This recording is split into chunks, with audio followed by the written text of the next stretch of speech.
Series of the people of the Passion is recorded for us in the Gospel of St. John, chapter 11, verses 47 through 53. Then the chief priests and the Pharisees called a meeting of the Sanhedrin. "What are we accomplishing?" they asked. "Here is this man performing many miraculous signs. If we let him go on like this, everyone will believe in him. And then the Romans will come and take away both our place and our nation." Then one of them, named Caiaphas, who was high priest that year, spoke up. "You know nothing at all. You do not realize that it is better for you that one man die for the people than that the whole nation perish." He did not say this on his own, but as high priest that year, he prophesied that Jesus would die for the Jewish nation. And not only for that nation, but also for the scattered children of God, to bring them together and make them one. So from that day on, they plotted to take his life. This is God's word. I will return in just a short little bit.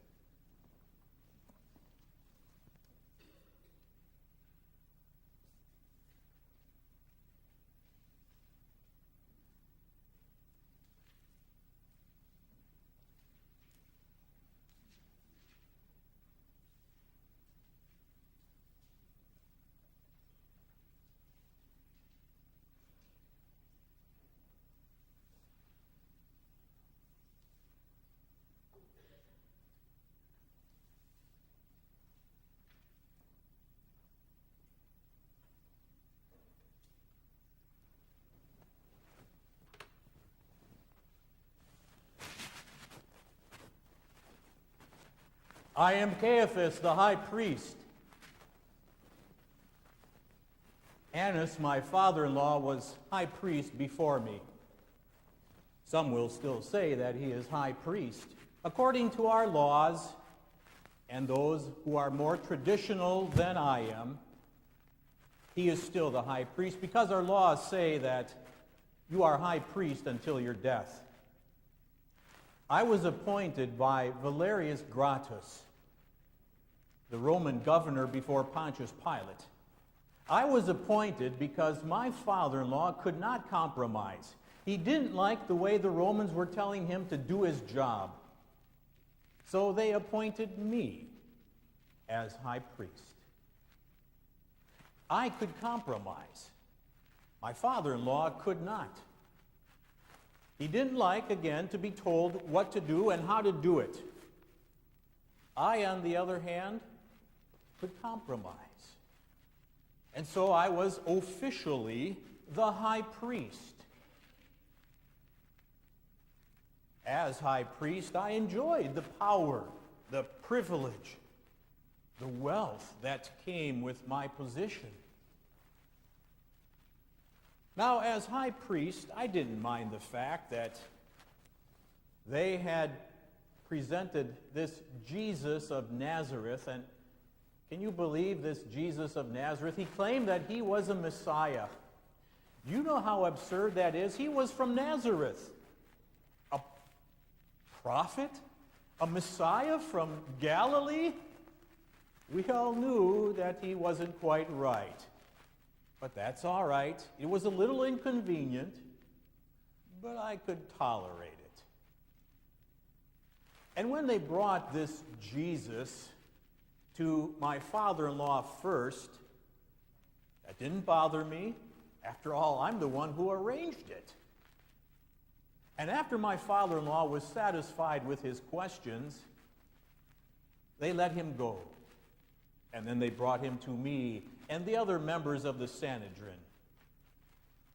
Now, this Jesus of Nazareth, this so-called Messiah, had presented and given us three problems. Actually, he was the problem. And there were three aspects. And they were all inconvenient, but I could deal with it. The first was that this Jesus said he was, again, that Messiah. And that was bothering a lot of people, especially the priests, the rabbis, and the members of the Sanhedrin, and the Pharisees as well. And the second problem that this Jesus inconveniently gave us was he was getting too popular. His so-called miracles that he performed made the people believe in him. And his teaching, telling the people, don't listen to those rules made up by the Pharisees and the Sadducees, and even us as the priests. He said, live by God's word. Obey the 10 Commandments. My goodness, that's old-fashioned. And besides, he was even becoming more popular than the priests, and even I myself. It was inconvenient, but I could still deal with that. But the third problem that this Jesus of Nazareth presented, and it was probably the most inconvenient of all, again, was the fact that not only were the people believing in him and more were coming to him, was the fact that I knew the Romans would not tolerate him.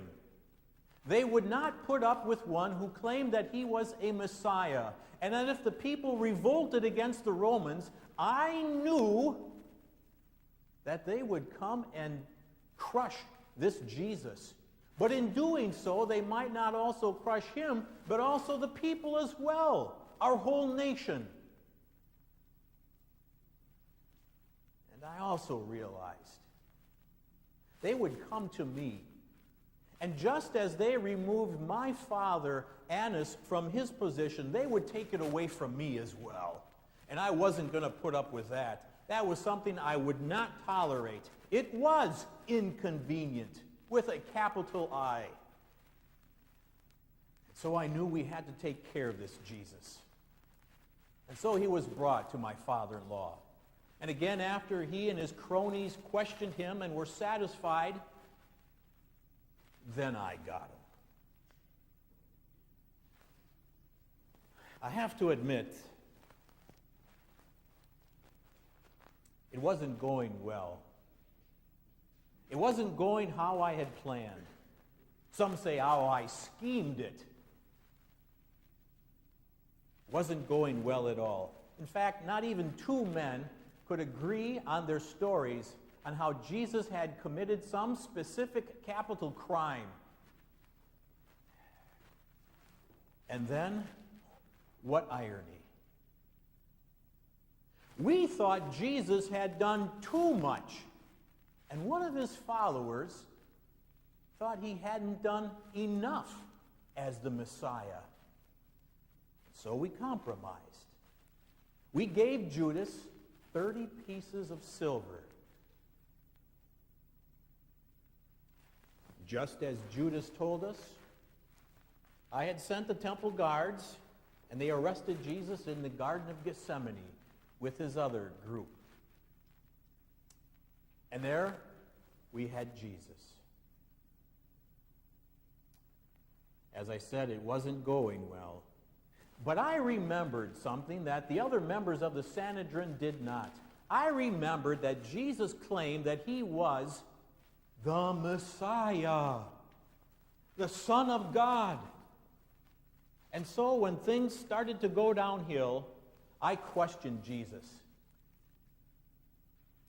And I'll tell you, I will never forget the look in his eyes, those soul-piercing eyes. And yet, somehow, strangely, even though I didn't like this Jesus, he looked at me as if he loved me, and he cared for me. I didn't care about him, and I'll never forget the way he responded to my question when I bold-faced asked him, "Are you the Messiah? Are you the Son of God?" And he said, yes, it is as you say. And I regret that to this day. I could have said, yes, you are. But I didn't believe in him. And so, in a show of mockery, I tore my robes and I said, you have heard him already. He has blasphemed God. And I knew that with that, the others would follow along. Why do we need any more verdict? And they condemned him on the spot, just like I knew they would. Yes, it was all working to my plan, my scheme. And it worked better than I thought. But I knew that there was one. Later I found out two. One was Joseph of Arimathea, and the other, who I later found out, was Nicodemus. And I knew that if I didn't keep that ball rolling, that I didn't get that Sanhedrin stirred up, that they would say that this is illegal. Now, technically, we could have ourselves executed this Jesus. But it would have taken days for that to happen. And we didn't have the time. So I knew I had to have the Romans do that dirty work for me. So I had to talk to Pontius Pilate. Now, Pilate was spineless. One day he'd say and do this, and the other day he'd go back and he'd do this. But I knew if I kept the pressure on him and got the people behind me and the crowd, we could have this Jesus executed before sundown of the Sabbath. Turns out it worked just like I planned. Things were going well. Thing is, as inconvenient as this Jesus was, while he was alive, I found him more inconvenient. Can you believe this? After his death. But I had also taken some preliminary precautions. I had told Pilate that we had better set some guards outside his tomb because there might be some of his followers who might take his body and actually say he rose from the dead. And can you believe it? The guards fell asleep. The stone had been rolled away. And this Jesus actually rose from the dead. And then the people seemed to follow him more, and his disciples kept preaching about this Jesus, crucified and risen. And we told them, be quiet, stop preaching about him. He is dead and the matter is over with. And their response, we cannot help but what we have seen and heard. And the crowds believed him more. Inconvenient. Yes. Inconvenient for you, too. And if you're honest with yourselves, because you know what's in your heart. And you know that at times it's inconvenient to have Jesus around you as well, just like he was me. Oh yes, admit it. Having Jesus around at times is inconvenient in your lives. Like I said, he had told the people, live your lives according to God's word. Obey the 10 Commandments. How well do you do? Do you find it inconvenient when you know better? You know what God